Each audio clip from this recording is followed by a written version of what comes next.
So the first bit of news here was an interesting bit that came out of nowhere. Scalebound Trademark renewed by Microsoft, and then the following is sparks rumors of a remake, which is an odd way to phrase it. I understand what they mean by that, but for me, a remake is a game that is a remake of a game that already released. You know what I mean? I think it's odd calling a game that never released a remake. So I want to get into this real quick. We don't have the long discussion on this. Obviously, there's multiple reasons why Microsoft would have renewed the trademark. They own the IP, right? They don't want anybody else getting hold of the Scalebound trademark and using it. Some people are saying this might be just a move so nobody else does anything with it ever, which would be fine, and that's a plausible argument and stuff like that. But we're talking about a company that's struggling for exclusives. We're talking about a company that's struggling for new IP for the Xbox. Why on earth would they just renew the trademark for Scalebound if they're not working on anything? Well, and why would they just cancel Scalebound unless it was just totally butt-fucked, you know? Exactly. And the rumors with Scalebound... Because it's a new IP, it's something that gets people excited, and clearly they need that right And it's now. very Japanese-focused. Like, it has a very Japanese aesthetic, and that's something that's kind of missing from the Xbox catalog. The biggest news that came out of it, and this isn't really a rumor now, this is kind of corroborated by a couple of sources, is that the reason the partnership with Platinum didn't work out is because they weren't meeting deadlines. And from Platinum's perspective, obviously they were saying that their creative vision was being stifled, which is, I think, their way of phrasing we aren't good at managing all of the games we're working on, and we couldn't meet Microsoft's deadlines. Exactly. You know, maybe if you had enough creative energy to put into one fucking AAA game as opposed to making like 3 AA games at a time and a couple of indies, like also focus your shit. Don't agree to deadlines that you might not be able to also make. They're probably used to working with Sony, and no offense to Sony makes great games, but Sony's a little bit more lenient on that stuff, it seems like, for the most part. Their track record shows, you know.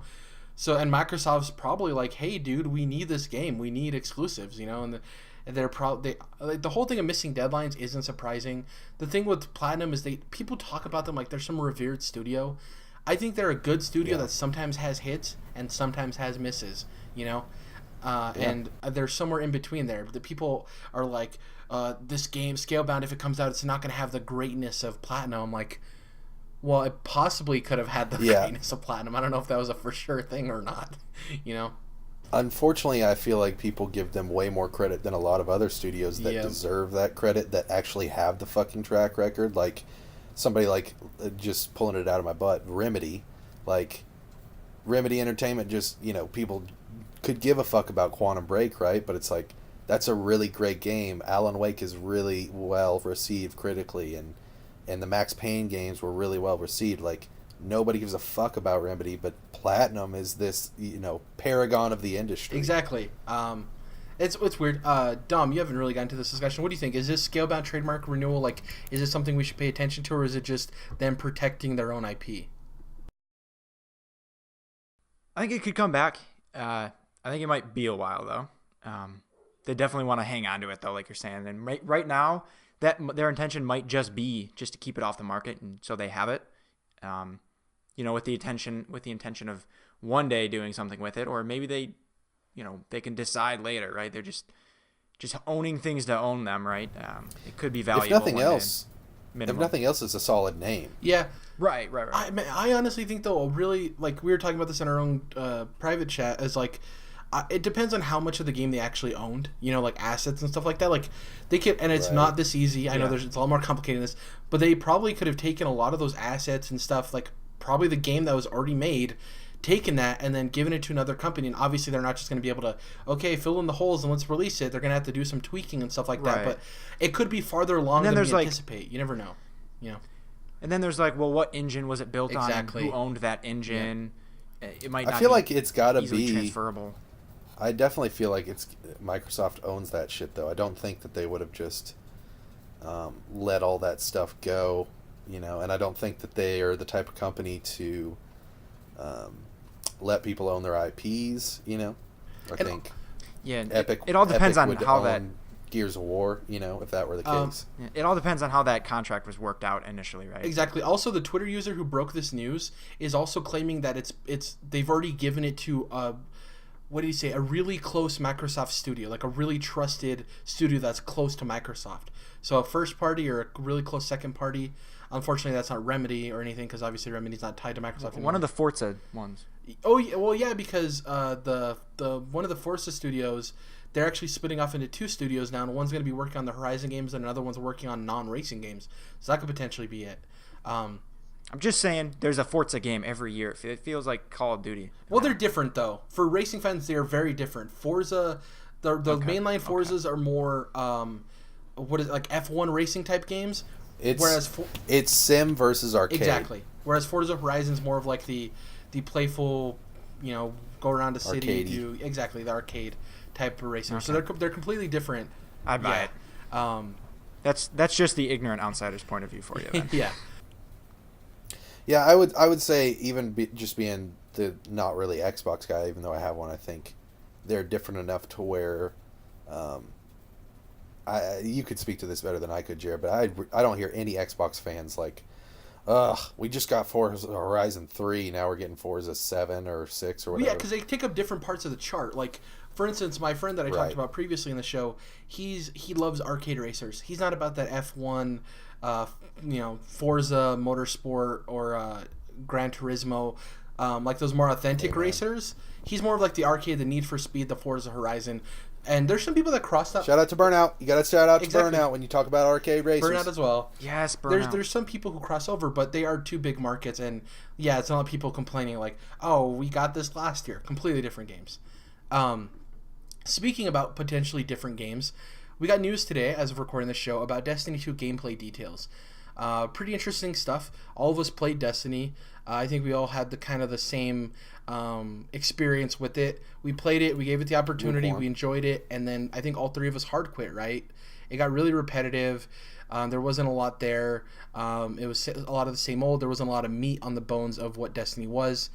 Destiny 2 came out. There was a lot of announcements. I'll try to get through them as quick as possible, and then we'll talk about the more relevant stuff. So they changed all of the multiplayer game modes to 4v4, which is huge. They also implemented matchmaking. So if you're one person playing through the entire game single player, which they kind of touted as a thing you can do now, you can play through the entire story by yourself. But if you want to get into raids and stuff, they actually added in-game matchmaking services, which, hello, it's 2017. Thankfully, you added that to your game. The other thing they added is clans. Those were a part of Destiny, but they were outside of Destiny. They were in the Bungie client through web services, and you had to sign up and make your clan that way. They implemented them into the game. God, so much shit was just not in the fucking It's almost game. as if this game was rushed to market. Anyway. No, I don't think it was rushed. I think they just stripped it clean about a year before they released it. Well, no, they had I don't think stripped it clear. They had to start over again. From the reports we got, they had a certain game in mind, and then they kind of wiped the slate clean and started a new game. Obviously with the same assets and stuff, but I think the way the progression stuff was handled. Anyways, it changed very much. Yeah. They showed off the gameplay. It looks like it's gonna be the opening mission. It's the same thing they showed when they initially revealed Destiny, where you saw your guy getting out of that junkyard with the ghost talking to you, and it was kind of that opening mission. And then when you played Destiny, you realized that was the opening mission of the game. Kind of the same thing. I don't want to get into too much of the nitty gritty of Destiny, but the tower that's kind of iconic part of Destiny gets attacked by the Cabal. You're introduced to the new big bad, which his joke name is Gary, but his real name is Gaul. They talked about how he's an interesting villain, that he's not just your cookie cutter villain. They actually compared him to the main villain in Die Hard, Alan Rickman's character. So he's kind of more of a nuanced evil, not so much a bad guy, I want to destroy the world kind of thing. As far as gameplay goes, it pretty much looks the same. My personal take, so going into this, I was 30-70 not going to buy Destiny 2. Going into this, I'm 50-50. It didn't really jump the bar a whole lot. A lot of people said this best. You'll see a lot of the takes that are the same. This seems like a quality of life update for Destiny. Obviously, there's a lot more cutscenes and stuff, and it does give you value for buying Destiny 2. It is going to be a different experience. But the visuals aren't very much improved. The gameplay isn't very much improved outside of a couple of new supers. A lot of the stuff they added are quality of life stuff. Like you can go to a different planet inside when you're already on a planet. You don't need to go to orbit anymore, which was, I think, a way to hide loading screens, to be honest with you.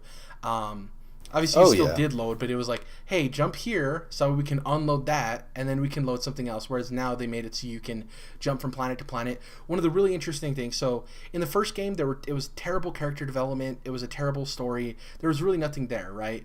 Now, as you saw with the teaser, they're really implementing we have characters in this world. You have Nathan Fillion's character, Cade Six. You have the Titan guy, who I always forget his name, Zavala. I think his name is, probably got that wrong. And then you have the Warlock character. And what happens, and these are kind of details that were talked about during the reveal, but you got more of it afterwards. When the tower goes down, right, and everything's destroyed, all the people, Guardians, lose their light. So they're not as powerful as they are, and obviously somehow you get your light back, or what would be the point? But anyways, all of them have a different thing that happens to them. So the Titan guy, he's very stoic, very noble. He's voiced by the guy that's in House of Cards and a bunch of other shows. Luke Riddick. His first name might not be Luke. Something Riddick. Anyways, his character ends up going to one of the moons of Venus, I believe. And he the way he handles losing the light is he questions his entire... Lance Reddick. There you go. He questions his entire existence. He's like, well, if this can be stripped away, what's the point of me even being here? And he has an existential crisis. So that's the way his character handles it. Cade Six, the comic relief character, he's full of pride and full of confidence, right? And he's kind of an idiot. He kind of goes on his own mission, and he's on a different planet. I don't remember the exact name. Nessus, I think. He's basically a one-man hero journey, and it's kind of your job to make sure he doesn't kill himself, right? Which is a really cool take on his character. The third character, the Warlocks, they have the closest tie to the Traveler, which is the big circle you see in all of the Destiny promotional material. It's the big thing that gives the Guardians their power. It's that big thing that's like on Earth. They're the closest to it. It's kind of like their religion. It's basically the easiest way to put it. And the Warlock character takes the loss of the Traveler's power to heart, and it's a very religious and faith-based journey, and she disappears, the first one to disappear entirely. You don't see her. So when you go to her planet, it seems like the whole thing you're going with her is like renewing her faith in it, making sure that she still has faith in the Traveler's ways and stuff like that. So it's really cool how each of these characters is going to be handled. And like I said, when that teaser came out, that teaser had more character development narrative than the first game. And that's what's exciting about this game is it seems like they are building a world where these characters are interesting. In this gameplay reveal today, I'm more intrigued by any of the Destiny characters than I was in the first game. I talked a lot. I want to hear your guys' opinions. I don't know if either of you watched the gameplay reveal, but I know you guys are familiar with the first Destiny. So hearing this stuff, how does it make you feel about the possibilities of you buying Destiny 2, or what you think the future of the franchise is? So for me, played the campaign of the first one, what was there, a couple multiplayer matches, and I was kind of out after that. I get the appeal, the looting, the loot grinding, and then the multiplayer stuff, like, well, you're going to get with your squad or whatever the hell they call it, raid team. And it's a solid shooter, that's worth noting. Yeah. Oh, the shooting mechanics are like absolutely top notch, probably best out of any FPS there is, at least recently. I don't know if I'd go that far. Well, maybe a little hyperbolic, but it's really good in that regard. But after like multiplayer stuff, especially team-based multiplayer stuff, a raid that's going to take hours that you're going to do, that would be amazing. See, they just need to go fucking full MMO with this bitch, man. Yeah, it's just not for me. It's very much not for me because that's just never going to work. I'm never going to get the full experience that people, a group of friends who can actually play this game together and have a whole shit ton of fun doing a raid, like one whole your evening. fire team, that's what it is. Yeah, which sounds cool as shit too. And then the whole loot grinding thing is a little too much for me too. Like I liked, you're always getting new guns, even though a lot of time they've kind of felt the same, and it is a little bit satisfactory, but like after a while I was just kind of like, it got too hard to get new stuff, and it was just a chore, like too much of a chore. Which is interesting because I think they did it way better than Borderlands did. That's one of my biggest gripes with Borderlands is you get guns so often in the game that they don't feel like they really matter. I liked that it was kind of like you got guns ever so often in Destiny, but there came a point where like you had to work a little bit to get the really good guns, right? Another thing that they added that I didn't mention is they added a map. And they added... So...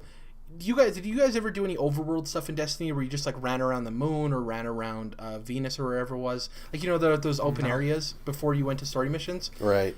They added a new thing in there, Jordan, where there's characters in those areas too. So it's not just an open area with just enemies that you shoot and stuff, right? There's actually characters you talk to and stuff, and you can get missions from them. And I forgot the exact words, but there's these specific missions where they lead you down these like corridors and passageways to like bosses and mini bosses that aren't necessarily story related, but you get items from them too, and they're kind of their own missions on their own if you want to go out and get them. They also cool. Like I said, they also made a huge emphasis, Dom, that you can play through the entire single player by yourself. So this may not be a game you get at launch, but if you can get it on sale or something, the campaign, they've showed cutscenes. It looks like it's improved. Obviously, if you have your doubts, wait.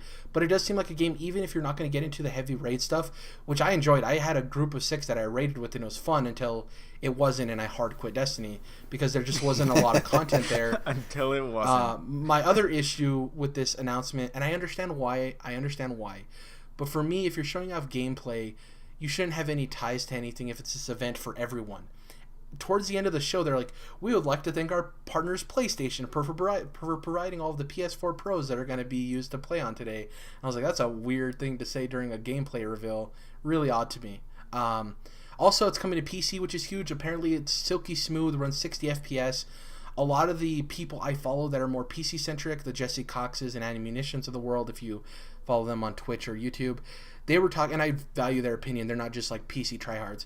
They were saying that, like, as far as in comparison to a lot of other games, the PC performance in relation to the console performance is like super drastic.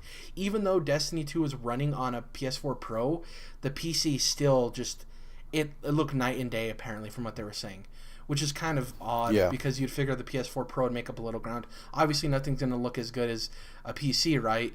But from what they say, they've played other games that are both on console and PC, and they never really make those kind of same statements, and it was weird for them to throw that out there. Yeah. Probably because Destiny 2 is it's a huge game. It's going to be one of the biggest releases of the year, and they'd expect it to be a little bit more polished or maybe have some better enhancements for the PS4 Pro. So that was just a weird message there. Also, the other biggest news here, not coming out on Steam, it's coming out on Battle.net, which is now called the Blizzard app, which is not surprising. Blizzard's owned by Activision, so why wouldn't they? But that's DRM free, right? I think so, yes. And the other thing is it helps them control cheating and other systems like that. People are like, why isn't it on Steam? It's like, my use of Battle.net, I like it a lot more than Steam. I don't dislike Steam, but if I was like to pick which one I favored more, I definitely like Battle.net more. And it makes sense. Activision owns Blizzard, so why wouldn't they put this game that they're publishing on that platform, right? Duh. Yeah. Then you get free ads for their other stuff too, right? It only makes sense. I'm pretty sure with Battle.net, like I mentioned, it's DRM free. You also don't have to launch Battle.net like you do Steam while the game's playing. Exactly. And I think the big thing too that you said, Dom, is like the advertising for other games. Like Overwatch is a nice companion to Destiny. Of like, Overwatch is a multiplayer game, yes, but it's a game that you can play on and you can just jump in and jump out. So like if somebody's waiting for somebody to get onto Destiny and they want to do their group raids or stuff like that, it's like, I can just hop on Overwatch and play some Overwatch, and then in Overwatch, like, or whatever it is, Diablo, they can put up a Hearthstone app, instead of paying for that to be on Steam or anywhere else. Yeah. Real quick, I just want to go back to where you were talking about the PC version, Jared. And I think this could be a really good thing for Destiny just in general. Oh, yeah. Just the fact that, we've had so many terrible PC ports recently. Prey being the most recent, but all the way back to Arkham Knight, how bad that was.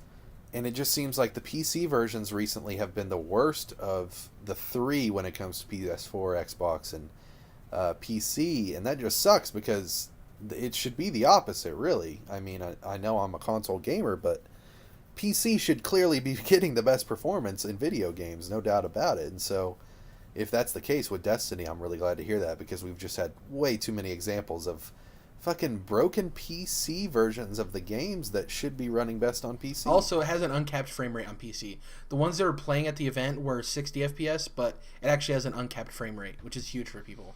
It's great. Yeah. I think that's it for the Destiny news.